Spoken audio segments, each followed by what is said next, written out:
Strt, v solzah se od bolečine ob izgubi enega vnuka in čakanju na novice, kako se v bolnišnici s hudimi opeklinami bori drugi, na sorodnico opira dedek obeh otrok. Hudo. Hudo.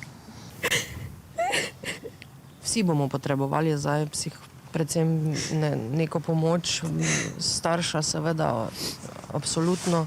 Sploh, ker si očitajo, da preminulemu dečku, pravi, niso mogli pomagati. Ta manjši fantek je kašljal in na tak način je on njega slišal. Ta starejši je pa spal.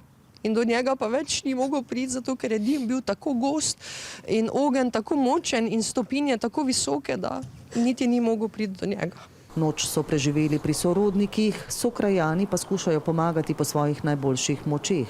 Organizirali so se in jim priskrbeli najnujnejše.